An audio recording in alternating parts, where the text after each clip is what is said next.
안녕하세요. 최근 자회사 상장하는 게 핫 이슈가 되고 있는데요. 이렇게 자회사를 상장시키는 게 모회사, 즉 SK에 어떤 영향을 미칠지 저의 생각을 한번 정리해 봤습니다. 5월 말에 CS증권에서 정말 생뚱맞은 리포트가 나왔습니다.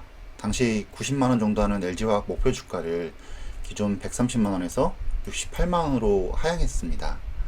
하향 이유는 LG 에너지 솔루션이 상장을 앞둔 시점에 큰 폭의 할인 받을 수 있는 모회사를 살 필요가 없다. 업종 내 가장 비선호 종목이다. 라고 설명했고, LG 에너지 솔루션에 대한 지분율을 현재 100%인데 나중에 70%로 낮을 수 있다. 라고 되게 당연한 소리를 새롭게 한 것처럼 하면서 가격을 거의 한 50% 다운시켜놨죠, 목표가를. 이러면서 당일날 한 90만원 정도 하던 게 한 18% 정도 떨어지면서 한 80만원 언더까지 내려갔었고요. 요 부분입니다. 요때 5월 26일 날 발표됐었고요. 요게 어떤 건지 권순우 기자님이 한번 3프로TV에서 얘기한 게 있어서 그거 잠깐 보시겠습니다. 그 당시에 개인 주주들이 그거에 대해서 굉장히 우려를 많이 표시했어요. 자신들이 샀던 이유는 배터리 때문에 그런 건데 이거를 사서 그러니까 이거를 쪼개서 이제 상장을 시켜버리면은 우리는 그 LG화학을 살 이유가 없어진 거 아니냐라고 했을 때 꽤 많은 전문가들이 그 개인 주주들이 좀 이론적으로 너무 모른다. 물적 분할이라는 걸 회사를 100% 자회사로 쪼개는 거는 뭐 사업부를 분할하는 것에 사업부를 이제 그냥 쪼개는 것에 불과하기 때문에 회사의 본질적인 밸류에이션에 미친 영향이 없다라고 이제 설명을 하면서 약간 개인 주주들이 좀 잘 몰라서 그런다라는 식으로 설명을 많이 했었어요. 그 당시에 국민청원도 올라오고 막 그랬었거든요. 근데 그 부분에 대해서 이제 와서 외국계 증권사가 이런 숏 리포트를 낸 근거가 그때 당시에 개인 주주들이 우려했던 것을 그대로 반영을 하고 있어요. 그리고 주가가 폭락을 했었고, 그리고 그 당시에 기관 투자자들은 거의 압도적인 비율로 그 자회사 분할하는 것에 찬성을 했었습니다. 네. 그러면은 자기가 LG화학 주식을 가지고 있던 기관 투자자가 거기를 분할했을 때 주가가 이렇게 떨어질 수 있고 목표 주가가 절반으로 떨어질 수 있다라는 것이라는 거를 공식적인 애널리스트 리포트를 통해서 나오는 거잖아요.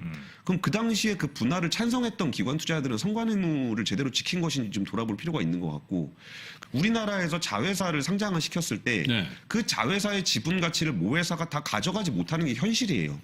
실제로 시장에서 그렇게 나타나고 있어요. 네. 지주회사들 낮잖아요. 저평가. 근데 아까 말씀드렸던 여기 메리츠 같은 경우는 지주사 저평가를 50%밖에 안 쳐준다는 거잖아요.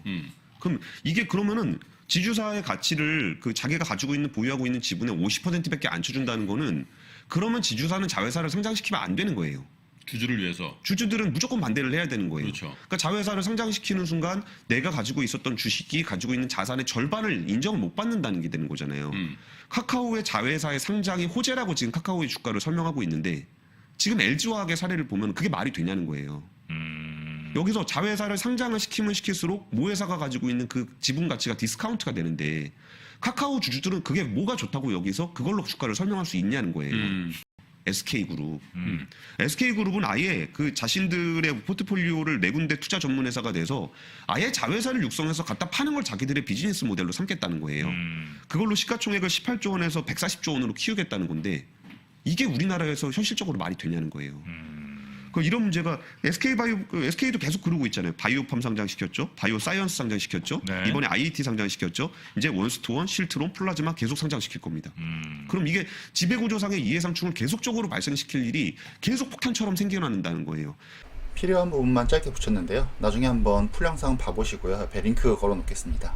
3프로TV입니다. 제가 정리해보면 자회사 상장 시 좋은 점은 그동안 화학 기업이었기 때문에 제대로 평가받지 못했던 LG화학의 배터리 가치가 재평가받을 거다. 그리고 그동안 화학 기업과 배터리 기업이 같이 있었기 때문에, 사업이 같이 있었기 때문에 효율성이 좀 떨어졌는데 의사결정의 효율성이 좋아질 거다. 배터리 부분만 보고 달릴 거고 화학 부분만 보고 달릴 거니까요. 나쁜 점은 LG화학은 기존에 상장되어 있고 LG에너지 솔루션이 또다시 상장을 해버리면 이 두 개의 이해상충이 발생할 경우, 주주 간의 이해상충이 발생할 경우 누군가 손해볼 경우 이걸 어떻게 할 거냐, 이런 경우가 가능하냐 라는 얘기를 하고 있고요. 그래서 권순호 기자님의 결론은 이해상충 발생 시 비용이 적기 때문에, 즉 소액주주의 가치를 신경 쓰는 것보다 자회사 상장으로 인한 자금 조달의 득이 더 크기 때문에 이렇게 LG화학이 밀어붙이는 거고, 즉 소액주주를 무시해도 되는 환경이 문제다 라는 결론을 내렸습니다. 그럼 이렇게 무조건 이렇게 LG화학처럼 자회사 상장이 모회사한테 독이 되는지 한번 그동안 히스토리를 좀 찾아봤습니다. 다른 기업들의 예를 한번 들어봤고요. 첫 번째 카카오입니다. 뭐 아시다시피 카카오는 카카오게임즈, 카카오페이, 카카오뱅크, 카카오엔터, 뭐 두나무 등등 자회사를 뭐 상장했거나 계속 상장할 예정인 거고요. 하지만 주가는 계속 상승하고 있습니다. 작년 초에 15만원 했던 게 카카오게임즈가 9월 10일에 상장했는데 그때 40만원까지 올라갔다가 상장 후 좀 지지부진하다가 이번 년에 또 카카오페이, 카카오뱅크 얘기 나오면서 또 다시 슈팅하고 있죠. 그러니까 작년 초 대비해서 한 5배 정도 주가가 올랐고요. 이건 뭐 일단 저는 카카오가 없기 때문에 좀 안타깝긴 하지만 전 계속 네이버를 더 강하게 얘기하고 있었고요. 나중에 아마 제가 네이버랑 카카오 비교 얘기는 한번 할 건데 네이버는 자회사를 다 가지고 있고요. 그러니까 자기 사업을 직접 네이버가 다 합니다. 상장을 거의 안 시키고 있고요. 라인 제외하고는. 그리고 카카오는 카카오톡 제외하고는 나머지 건 다 자회사로 분할해서 다 상장시킬 예정이거든요. 그래서 전 길게 보면 네이버가 더 좋다고 생각했기 때문에 네이버를 투자했었고 뭐 일단 단기적으로 봐서는 카카오의 완승이죠. 주가적으로는. 근데 뭐 길게 저는 보고 있으니까 어떻게 될지는 좀 봐야 될 것 같습니다. 일단 뭐 결과론적으로 보면 카카오가 더 좋았습니다. 일단 이건 지금 중요한 게 아니라 넘어가고요. 두 번째 LG화학. 작년 9월 17일 날 배터리 사업 물적 분할 결의했고요. 그때 딱 물적 분할 얘기 나오면서 한 80만원 하던 주가가 60만원 깨고 내려왔었고 그거 수습하려고 배당 정책 등 뭐 이것저것 당근책 던졌고요. 그러면서 80만원 하던 게 물적 분할 때문에 60만원 언더로 내려왔었고 나중에 또 다시 100만원까지 치고 올라갔다가 5월 26일이죠. 아까 생뚱맞은 CS 증권 보고서 작년에도 똑같은 이 이야기를 새롭게 얘기하는 것처럼 해갖고 주가를 목표 주가를 130만원에서 68만원 반토막 내버리는 그런 상황에서 일단 주가는 지지부진합니다. 그러니까 작년 초에 한 80만원 하던 게 지금도 한 80만원 정도 하고 있기 때문에 계속 올라왔다 내렸다 출렁거리고 있고요. 최근에 했던 SK텔레콤 이건 인적 분할 발표 후 11% 상승인데 뭐 한 20만원 초반대 하던 게 초반 중반 하던 게 지금 30만원 초반으로 안착해 있고요. 일단 이건 인적 분할을 시장에서는 뭐 호재로 인식하고 있어서 계속 올라가고 있습니다. 아마 10월 11월까지는 괜찮을 것 같고요. 그리고 만도 최근에 좀 시끄러웠죠. 물적 분할하고 10%가량 하락했고 그 상태가 유지하고 있습니다. 이건 안쪽 악재로 시장이 예상했습니다. 그리고 제가 투자하고 있는 SK 작년에 7월 2일인가 자회사 바이오팜이 상장했습니다. 그때 바이오팜 상장 전에 SK는 뭐 기존에 한 10만원 초반 하던 주가가 30만원 초반까지 뛰었고요. 그러니까 6월 말에 그리고 상장 후 SK 바이오팜이 상장한 7월 2일 이후에 폭풍 하락하면서 한 20만원 언더를 또 찍었죠. 그러니까 상장 후 다시 원복하는 그런 느낌? 이거는 근데 작년에 코로나 이슈도 있었기 때문에 이게 뭐 정확하게 꼭 바이오팜 때문이다 라고 얘기할 수는 없을 것 같습니다. 하지만 일단은 상장 전에는 올라갔고 상장 후에 다시 내려갔다고 재료 소멸로 인해서 이렇게 해서 보면은 일단 저희가 봐야 되는 게 자회사 상장 그리고 물적 분할 상장 그리고 인적 분할 상장 이 세 개의 차이점이 좀 있습니다. 이걸 좀 봐야 되는데요. 일단 첫 번째 물적, 인적 분할을 먼저 보면 일단 LG화학 기준으로 한번 간단하게 설명을 하겠습니다. 이건 뭐 다른 데 찾아보시면 되게 내용이 많기 때문에 그렇게 보시고요. 그러니까 LG화학이 기존에 뭐 100% 지분이 있을 때 LG가가 30%를 가지고 있고요. 주 LG죠. LG 지주. 그리고 국민연금 10%, 외국인 38%, 개인 등이 22% 들고 있었습니다. 근데 이게 LG화학, 즉 석유화학 쪽의 LG화학과 배터리 쪽에 LG 에너지 솔루션으로 두 개로 인적 분할이 돼버리면 주주는 그냥 그대로 양쪽을 가지고 있는 겁니다. 비율대로. 뭐 LG화학이 4, 뭐 LG 에너지 솔루션이 6으로 되면 여기 100조 들고 있었으면 이거 40조, 이거 60조 받아갖고 주주 입장에서 나쁠 게 없는 거죠.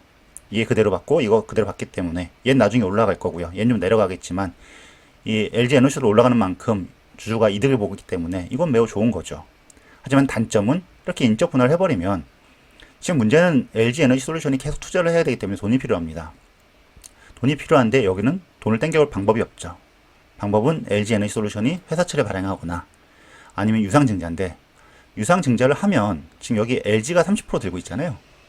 이 30%만큼 LG가 태워야 되는 겁니다. 즉 1조 유상증자가 필요하다. 그럼 LG는 현재 지금 시총이 1조인데 1조만큼 유상증자를 한다. 예를 들어서입니다. 그럼 LG는 최소 3천억을 태워야 30%를 유지할 수 있는 거고요. 나머지 사람들도 그대로 태워야 이 지분 가치를 유지하는 겁니다.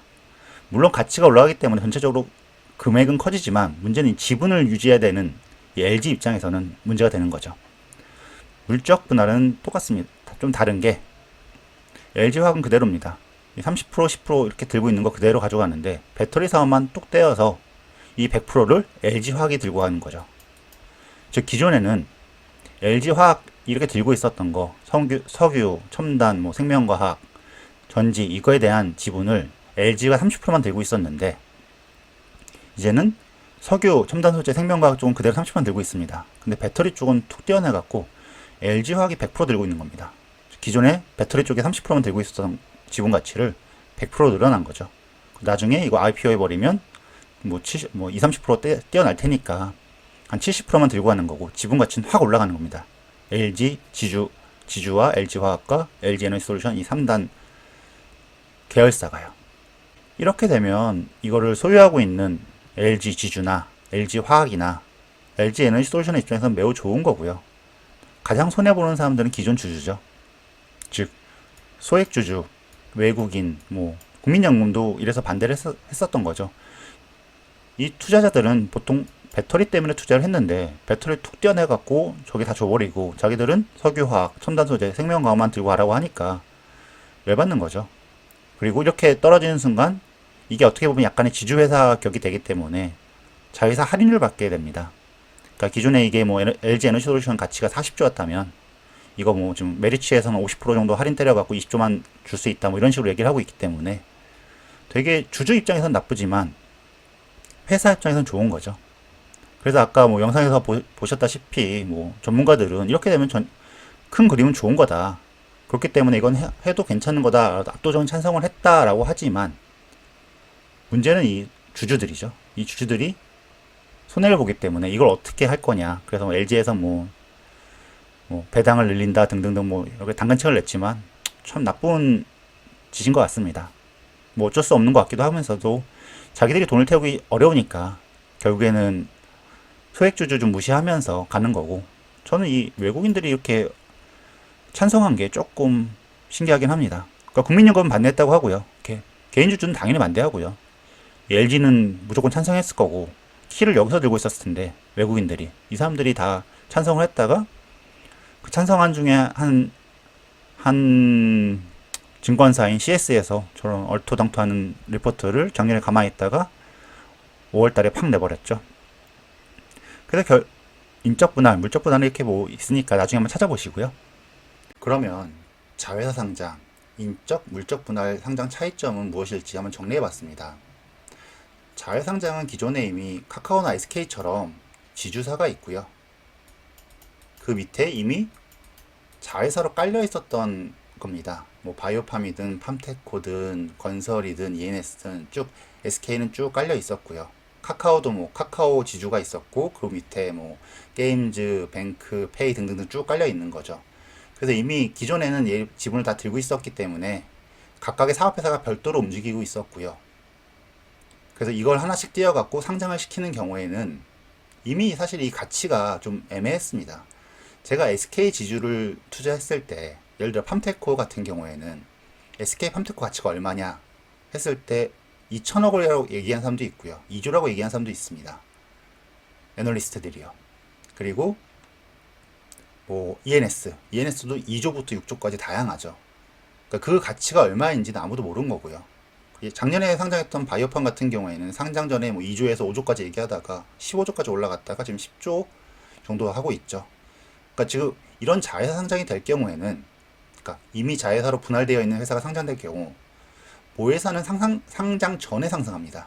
그러니까 상장이 작년에 7월 2일인가가 바이오팜 상장했는데 한 6월 말에 피크를 찍었고요. SK가 상장 뒤에는 그 수급이 다 바이오팜으로 몰리면서, 그리고 더 이상 SK는 재료 소멸로 쭉 내려갔죠. 한 30만 원 초반 하던 게 19만 원, 18만 원, 19만 원까지 내려갔었죠.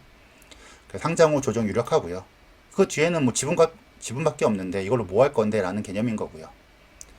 상장 전인 장부 가치나 예상가 등으로 평가받던 자회사가 보통 두세 배 이상 급등하기 때문에 좋아지는 거고요. 그러니까 바이오팜, 카카오게임즈가 작년에 아주 핫했죠. 그 두 번째 인적 분할입니다. 이건 뭐 이미 상장해 있는 회사가 사업부 두 개 쪼개면서 그러니까 SK텔레콤이 그거 한 거죠. 내부의 사업을 두 개로 나눠 각각 재상장. 상장은 보통 이건 좋은 겁니다. 그러니까 SK텔레콤 같은 경우에는 기존에 텔레콤 사업이 있었고 뭐 하이닉스나 뭐 TMM 모빌리티 뭐 등등 투자 사업이 있었는데 ICT 사업이 있었는데 이 ICT 사업이 좀 무시되고 있었거든요. 근데 이걸 쪼개보면서 이것도 좀 가치를 제대로 받을 수 있겠구나 라고 생각하면서 쭉 올라가고 있는 거고, 그걸로 인해서 지금 20만원대 초중반에서 움직이던 게 지금 30만원 뚫고 안착하고 있는 상태인 거고요.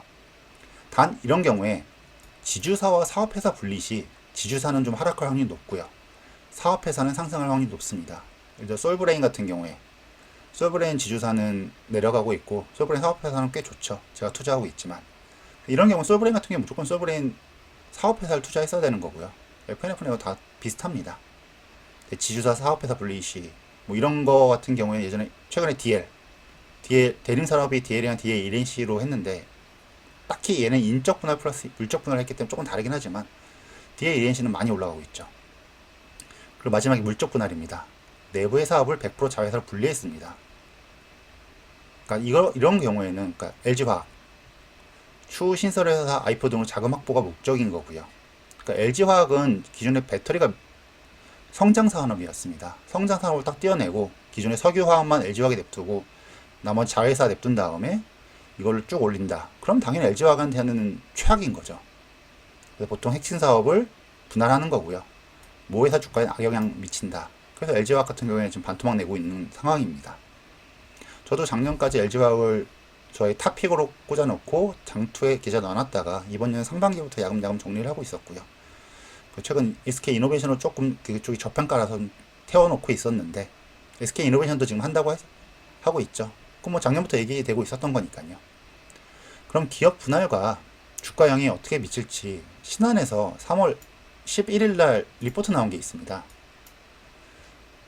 기업 분할할 경우 주가 영향이 어떻게 되는지 결론만 말하면 분할회사와 신설회사 합산 시총은 코스피보다 한 20%에서 30% 아웃퍼폼 한다. 더 좋다는 겁니다. 그러니까 기존에 두 개 합쳐서 1주였는데 이게 분할해서 사업회사랑 뭐 지주회사든 뭐 물적 분할하든 인적 분할을 하든 이렇게 해서 해보면 나중에 1년 뒤에 보면은 이 두 개의 합은 1.3조 정도 됐다는 겁니다. 근데 얘가 올라갔는지, 그러니까 얘가 올라갔고 얘는 떨어질 수도 있는 거고, 얘가 너무 어마어마하게 올라가서 얘가 1조 먹고 얘 3천억이 될 수도 있는 거고요. 처음엔 5대5로 5천억 5천억 했는데 처음에 5천억 했는데 얘는 나중에 8천억이 되고요.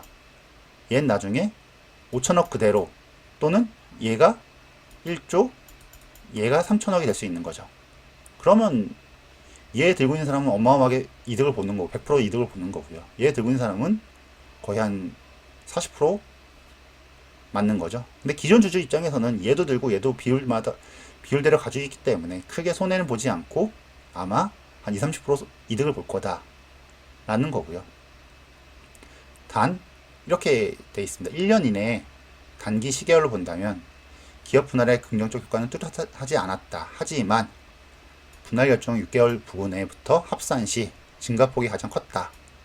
이는 신설법인이 상장 시점 부근이었다. 그러니까 분할한 다음에 한 6개월 정도 뒤부터 신설회사가 상장하면 신설회사들이 올라간다는 겁니다. 이건 물적 분할 기준으로 지금 얘기를 하는 거고요. 인적 분할은 바로 뭐 상장회사가 이렇게 인적 분할하면 그대로 상장해 둡니다. 참고로 00년부터 20년까지 기업 분할 건수를 봐보면 생각보다 물적 분할 건수가 되게 많습니다. 이게 지금 회색이 물적 분할 건수인데요. 16년, 17년에 좀 많았고요. 07년, 08년도에도 좀 많았고요. 이게 뭐 한국에서 좀 많이 하는 상황인데 솔직히 좀 나쁜 거지만, 그러니까 외국에서 이렇게 하면 소송 걸릴 수 있기 때문에 쉽지 않습니다. 물론 하는 데도 있지만 매우 좀 어렵게 하고 있는데 한국에서는 이걸 되게 호재로 보고 있기 때문에 그러니까 자회사 상장과 인적 분할, 물적 분할은 다른 겁니다. 그러니까 기존에 자기가 사업을 하고 있었는데 사업을 띄어서 주는 거랑 이미 사업을 이렇게 쪼개서 이렇게 지배하고 있었는데 얘를 상장시키는 건 좀 다른 얘기이기 때문에, 그러니까 SK나 카카오는 그래서 올라갈 수 있다고 생각하는 거고요. LG화학 같은 경우에는 기존의 핵심을 떼어버리고 밑으로 줘버렸으니까 문제가 되는 겁니다. 하지만 일단 결론적으로 1년 뒤에는 기존의 시총이 1조였으면 한 1.3조까지 대부분 간다. 근데 그게 어떤 게 갈지는 봐야 된다. 핵심이 어디로 갔는지를 봐야 된다. 라고 정리를 하는 겁니다. 그럼 최근에 아니죠. 이번 주죠. SK이노베이션 물적 분할 얘기가 나왔습니다. 뭐 이거 사실 작년부터 얘기가 됐었기 때문에 예상을 했지만 생각보다 좀 빨랐습니다. 그럼 그 물적 분할을 하면 SK이노베이션 영향을 매우 안 좋을까? 라고 생각을 해보면, 자, 이걸 한번 봐보면 작년에 SK이노베이션의 매출은 34조였습니다. 그 중에 배터리 매출은 1.6조고요. 비중이 5%입니다. 요걸 떼어내는 거죠. 그럼 일반적인 경우에는 매우 미미한 걸 떼어내기 때문에 크게 문제가 없을 거지만, 지금 문제는 2020년에 5%였지만 2022년엔 10%, 15%가 될 거고요. 2023년에 20%가 될 겁니다. 그 뒤에 가면 30%, 40%가 될 수 있는 사업부가 얘가 핵심이죠. 얘는 이미 떼어내고 있고요. 참고로 SK이노베이션은 이미 어떻게 보면 사업 지주회사입니다. 석유회사, SK에너지 뭐 등등 해서 다 이미 나눠져 있죠. 얘도 이노베이션 지주고 밑에 뭐 SK에너지, 종합화학 등으로 약간 사업회사를 나눠 놨습니다. 밑에 지주회사로. 약간 중간 지주 개념인 거죠. 그래서 일반적인 경우에는 모회사보다는 신규 상장하는 게 이득입니다. 당연하죠. 그러니까 만약 SK이노베이션이 물적 분할한다, 그럼 당연히 이노베이션 팔고 SK 배터리 사야죠. 이거 사면 배터리 사업은 기존에 지금 5조, 10조 얘기가 되고 있으면 이거 뭐 2, 30조는 쉽게 쭉 올라갈 겁니다. 그래서 SK이노베이션은 하락할 거고 SK 배터리 회사는 상승이 유력하다. 그럼 지금 당장은 SK이노베이션 팔아야 하냐? 현재로 봐서는 제가 보기에는 보유하는 게 좋다고 판단하고 있고요. 저는 사실 조금 더 샀습니다. 그 이유는 LG화학과 비교를 해보면 조금 이해가 쉬운데요. 그러니까 이건 오늘은 디테일하게 안 하고요. 간단하게만 넘어가겠습니다. LG화학 같은 경우에는 작년에 20기가 2021년입니다. 30조 매출을 올렸고요. 그 중에 전지사업이 41%입니다. 영업이익도 전지사업부는 적자를 봤고요. 그래서 LG화학 같은 경우는 20년 매출이 30조에 영업이익 1.8조였습니다. 근데 시총이 60조예요. 이 중에 매출 비중이 배터리가 41이고요. 뭐 영업이익은 보지 않겠습니다. 지금 일단은. 석유화학이 46%인데 일반적인 애널리스트의 분석이 이 시총 60조 중에 이 배터리가 차지하는 비중이 한 60, 70%다. 즉 이 중에 한 20조 정도가 LG화학, 뭐 석유화학 쪽인 거고 나머지 40조는 배터리 때문에 지금 시총 60조를 받고 있다라고 얘기를 받고 있는 거고요. SK이노베이션은 20년 매출이 34조였습니다. 영업이익이 마이너스 2.5조. 이거랑 차이 나면 되게 안 좋은 거 아니야? 하지만 기존에 보셨다시피 쭉 꾸준히 1조에서 3조 정도 이득을 보는 회사입니다. 작년에 워낙 안 좋았던 거고요. 근데 시총이 25조. 매출은 배터리가 5%, 석유화학이 한 87% 정도 됩니다. 이렇게 되면 지금 이 25조 중에 배터리 시총 비중은 한 5조 정도 얘기를 하고 있습니다. 근데 최근에 발표가 나왔죠. 전 세계 그 수주 잔량 배터리 쪽에 LG화학이 1등, 2위가 SK이노베이션입니다. 지금 얘는 지금 배터리 시총을 40조를 받고 있는데 얘는 지금 5조를 받고 있는데 거의 수주 잔량은 차이가 없습니다. 그렇기 때문에 이 SK이노베이션은 지금 엄청나게 저평가를 받고 있는 거고요. 특히 배터리 쪽이. 얘가 분리된다면 얘 한번 점프업이 될 수 있을 것 같습니다. 그렇기 때문에 전 지금 현재는 보유하고 있고요. 만약 제가 판다고 해도 나중에 SK이노베이션, 그러니까 SK 배터리가 상장 시점이 나온 한두 달 전 그때쯤 다시 팔 것 같습니다. 현재는 보유라고 얘기하고 있고요. 이걸로 인해서 SK 주가가 어떻게 되고 있냐? 장단점이 있지만 일단 결론 먼저 해보면 기존의 자회사 상장은 모회사한테 유리합니다. 자회사 상장입니다. 그러면 SK가 SK 자회사 상장시킨다면 유리한 거고요. 단 상장 전 고점 매도 전략이 매우 유리한 거죠. 그러니까 바이오팜 상장 전에 한번 팔고 그 뒤에 상장 후에 작년 7월 2일 날 바이오팜 상장한 뒤에 그러니까 6월 말에 SK를 판 다음에 그 뒤에 바이오팜을 사고 SK 팔고 바이오팜 사는 이런 전략이 유효한 거고요. 그리고 사업부를 인적 분할할 경우 핵심 사업 위치에 따라 다릅니다. 그러니까 사업부를 인적 분할한 경우에는 그냥 사업부를 쪼갠 거기 때문에 지분을 바뀐 게 아니라 사업부를 쪼갠 겁니다. SK텔레콤처럼 지금 통신사업과 IC사업을 쪼갠 거기 때문에 어디에 핵심 위치에 있는 것에 따라 다르지만 두 개를 합하면 올라갈 확률이 매우 높습니다. 그리고 분할 비율로 둘 다 주주들이 가지고 있기 때문에 주주에게 나쁜 게 아닙니다. 인적 분할은 그래서 SK텔레콤이 올라가고 있는 거고요. 하지만 이 분할한 다음에 그러니까 SK텔레콤이 11월 말에 다시 분할해서 상장할 건데 분명히 핵심 사업 쪽으로 쏠릴 겁니다. 현재로서는 이게 ICT 쪽으로 보고 있는데 그걸 안 쏠리게 하려고 지금 SK가 뭐 액면 분할 그리고 뭐 분기 배당 등등 되게 많은 당근을 던지고 있죠. 근데 마지막 사업 분할을 물적 분할할 경우 모회사의 주가에는 매우 불리합니다. 이건 뭐 무조건 안 좋은 겁니다. 모회사한테는. 사업회사는 보통 성장 사업을 대규모 투자 필요하기 때문에 쪼개는 거고요. 그래서 그걸 상장시켜서 돈을 땡겨서 그걸 투자한다는 겁니다. 그래서 전체적인 그룹 입장에서는 좋은 거지만 이걸 띄어하게 돼갖고 딴 데로 주는 거고 나머지 건 요것만 남아있는 거기 때문에 기존 주주 입장에서는 좀 안 좋은 거죠. 결론입니다. SK의 경우 입장에서 자회사, 실트럼, 팜테코, ENS, 에코플랜트 상장과 이건 이미 자회사가 각자 하고 있는 거고요. 그리고 SK CNC의 물적 분할로 상장은 다른 이야기입니다. 이걸 한다는 얘기는 아니고요. 얘 상장하는 건 전혀 문제 없고요. SK CNC를 물적 분할한다. 이건 조금 다른 얘기가 될 수 있는 겁니다. 그래서 IPO는 좋다고 개인적으로 판단하고 있고요. 그리고 모든 핵심 자회사가 상장하기 전에 SK는 파는 게 필요합니다. 물론 최근에 엄청난 지분 투자를 하고 있기 때문에 계속 자회사를 늘릴 것 같긴 하지만 그게 어떻게 되는지 좀 계속 보면서 진짜 2025년까지 지금 핵심 자회사는 4개죠. 실트럼, 홈테코, ENS, 에코플랜트 이 4개가 다 상장이 된다고 하면 그 전에 SK는 정리하는 게 저는 좋다고 봅니다. 그리고 SK 이노베이션 같은 경우에 물적 분할은 일반적으로 악재이나 현재로서는 호재와 악재가 섞여 있습니다. 그래서 저는 말씀드렸다시피 지금 워낙 배터리 가치를 저평가받고 있기 때문에 지금 냅둬도 될 것 같고요. 그래서 지속 보유 예정이고 자회사 상장 전, 즉 SK 배터리가 만약 물적 분할돼서 이게 나스닥이든 뭐 국내든 상장되기 전에 어느 정도 정리 한번 해볼까 생각 중입니다. 그 다음에 이제 SK 배터리 쪽에 다시 상장되면 그걸 사는 게 좋다고 생각합니다. 그래서 오늘 여기까지고요. 마지막으로 아까 CS증권에서 요 투자 130만원에서 68만원으로 하향했던 이 민훈식 CS 연구원, 전 이거 진짜 나쁘다고 생각하거든요. 이 사람이 아니라 진짜 좀 양아치라고 생각합니다. 이 CS증권 자체가. 작년에도 지금 달라진 게 아무것도 없었는데 지금 이렇게 내렸잖아요. 갑자기. 작년에도 이 얘기 나왔었고 소액주주 다 얘기했던 게 이거였는데 작년에 가만히 있다가 갑자기 이렇게 쭉 하고 공매도 때리고 주가 확 내리고. 이 사람 작년 거 한번 좀 찾아봤더니